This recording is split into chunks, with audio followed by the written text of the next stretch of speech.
Students we were doing chapter number 16 water a precious resource.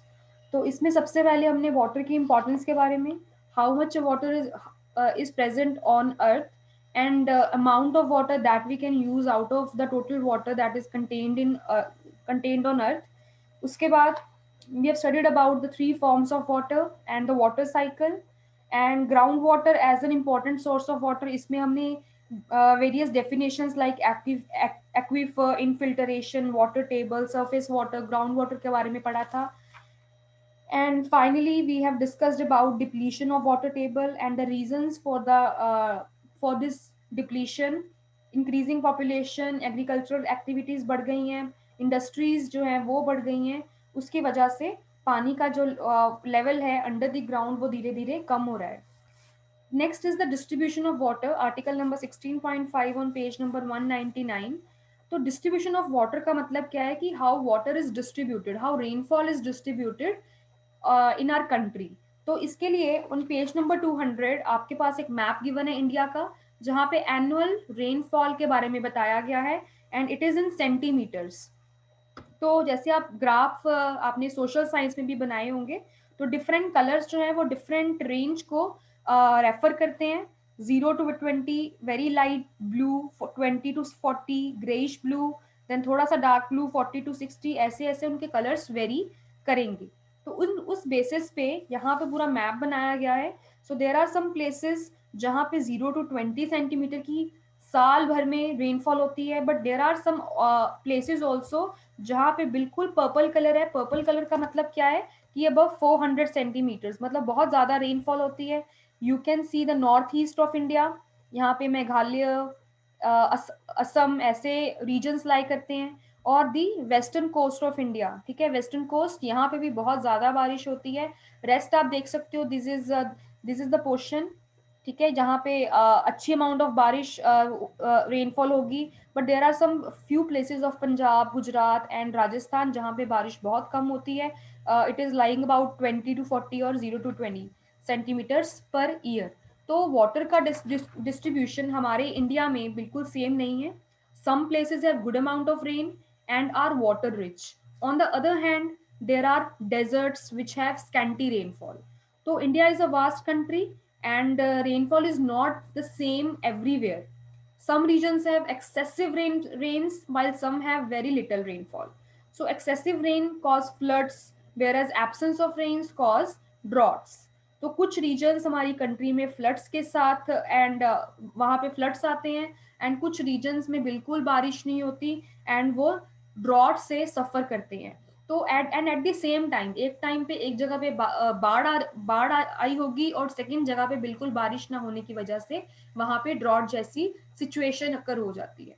तो India is a vast country, यहाँ का weather pattern एक जगह से दूसरी जगह से बिल्कुल डिफरेंट है.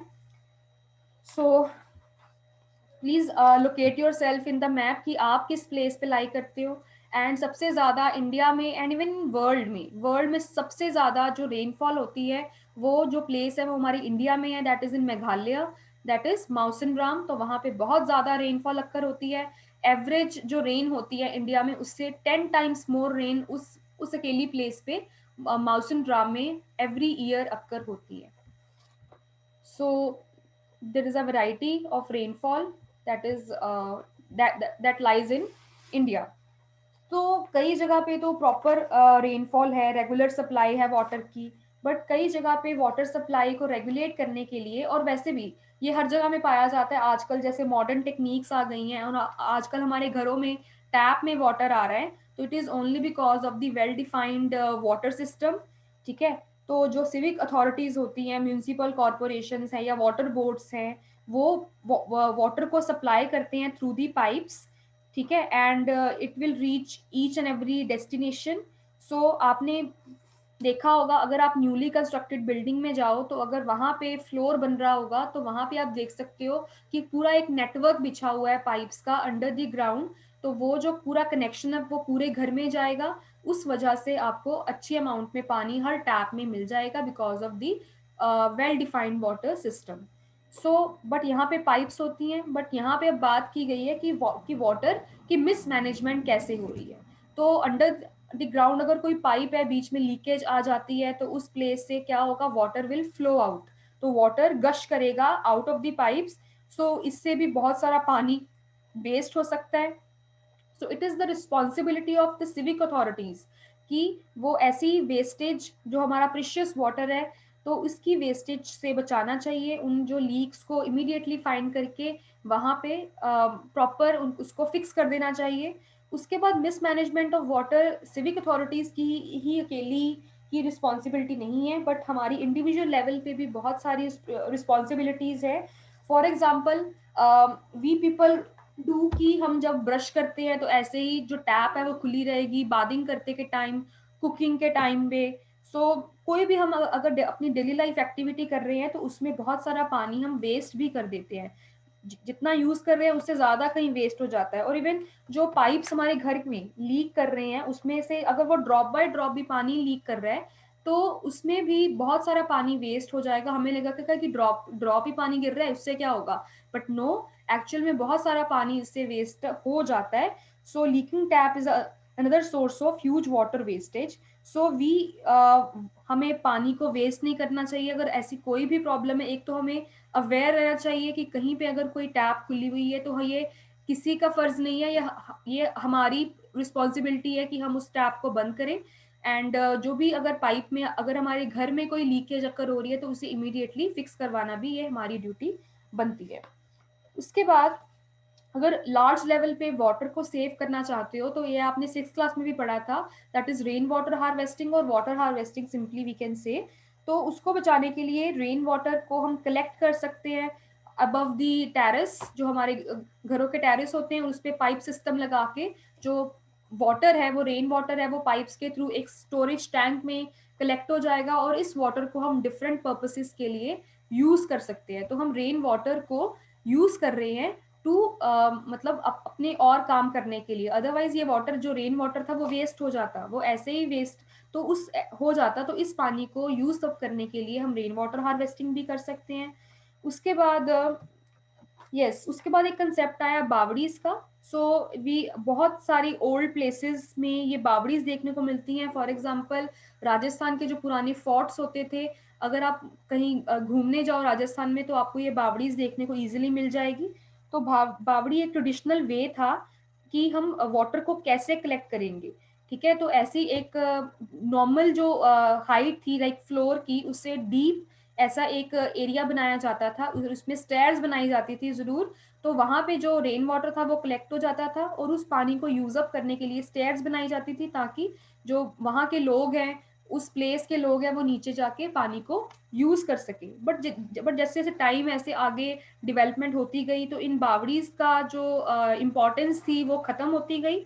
Actually this is very good method to store water, but आजकल क्या हो रहा है कि इतनी प्रॉपर मेंटेनेंस नहीं हुई और जो बावड़ीज थी that fell into disuse and garbage started piling in these reservoirs. तो आजकल वहां पे जस्ट वेस्ट ही पाइल अप हो रहा है एंड वहां पे प्रॉपर मेंटेनेंस भी नहीं हो रही। तो this was the traditional method to store water.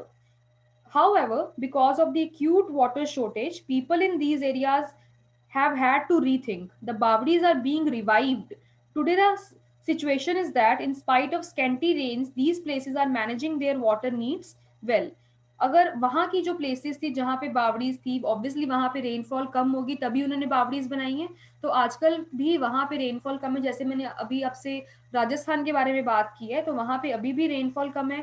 But यहाँ वहाँ के पीपल में इतनी अवेयरनेस अब आ चुकी है ताकि वो अपनी वाटर मैनेजमेंट को वाइजली यूज कर सके और they get to know how to manage their water needs well. उसके बाद आजकल की एक मॉडर्न टेक्निक है जिसको हम ड्रिप इरिगेशन सिस्टम बोलते हैं। इरिगेशन क्या होता है, वाटरिंग दी फील्ड्स, पानी देना हमारे फील्ड्स को, that is very important and that process is known as irrigation. तो आप एट क्लास में पढ़ोगे कि इरिगेशन के कौन कौन से ट्रेडिशनल मेथड है, मॉडर्न मेथड है, बट जो ये एक मॉडर्न मेथड है ड्रिप इरिगेशन सिस्टम। तो ड्रिप इरिगेशन में वाटर को इकोनॉमिकली बहुत वाइजली यूज किया जाता है। तो यहाँ पे आप देखो कि नॉर्मली जो वाटर स्प्रिंकल जो फार्मर्स पहले के टाइम पे क्या करते थे, पाइप्स के थ्रू या इवन कोई इंस्ट्रूमेंट के थ्रू अगर पानी स्प्रिंकल भी करते थे पूरे ग्राउंड पे तो उन प्लेसेस पे भी पानी जाता था जहाँ पे वाटर की रिक्वायरमेंट नहीं है। तो वाटर हमारा बहुत सारी अमाउंट में वेस्ट भी हो जाता था। बट आजकल जो ड्रिप इरिगेशन सिस्टम है, इससे क्या होगा कि जहां जहां हमें वाटर की रिक्वायरमेंट है वहां पे पाइप्स ऐसे बिछा दी जाती हैं, और इन पाइप्स के बीच में स्मॉल होल्स होती हैं लाइक दिस।